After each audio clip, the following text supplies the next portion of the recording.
Juste avant d'en parler, l'Assemblée nationale quand même qui doit s'exprimer, se prononcer ce soir sur un amendement qui va réguler ou pourrait réguler l'avenir de l'écosystème. Qu'est-ce qu'il faut attendre, craindre, espérer de ce vote, Valentin? Effectivement, ça sera aux alentours de 21h que ça sera voté à l'Assemblée nationale. On en a déjà parlé avec Faucine Fleuret de la DAN ici la semaine dernière, avec un élément supplémentaire qui est, depuis vendredi, des amendements supplémentaires de 2 députés qui vont davantage vers le sens de l'industrie, c'est-à-dire qu'on n'est plus sur l'accélération, pour rappel, de l'agrément obligatoire pour les entreprises non enregistrées, ce qui avait été le souhait du sénateur Moret il y a quelques semaines. Il y aurait donc obligé les entreprises non enregistrées en octobre à passer l'agrément qui est très complexe à avoir, qui fait partie du deuxième volet PSAN où il y a l'enregistrement et l'agrément.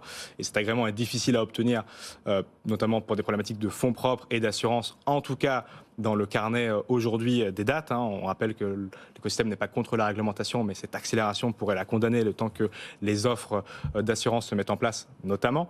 Et donc, on a ça c'est voté ce soir, mais avec une lueur d'espoir supplémentaire que donc 2 autres députés ont déposé quelque chose de plus compréhensible pour l'écosystème et qui va dans le sens des demandes de la DAN, un PSAN enregistrement niveau 2, où on enlève les difficultés de fonds propres et notamment d'assurance qui viendront avec MICA comme c'était prévu dans 18 à 24 mois et non pas en 6 mois, et quand même apporter davantage de réglementation avec plus d'encadrement et de transparence pour le secteur. Donc quelque chose qui va effectivement vraiment accompagner le secteur vers MICA, qui a été voté sous présidence française de l'Union européenne il y a quelques mois pour le texte politique, qui sera voté sur le texte final en avril, qui viendra dans 18 à 24 mois encadrer définitivement tous les acteurs sans les mettre en danger et sans ostraciser la France, et donc d'avoir quand même ce deuxième niveau un petit peu plus de sécurité malgré la difficulté de FTX, sans condamner nos entrepreneurs avec l'agrément obligatoire en octobre. Donc réponse ce soir, 21h. Ça prend une meilleure tournure et ça sera autour de 21h, effectivement. En effet, à suivre l'avenir de cet amendement d'Hervé Maurey, sénateur de l'Eure. C'est marrant, il s'appelle Hervé Maurey et il y avait un député de l'Eure qui s'appelait Hervé Morin,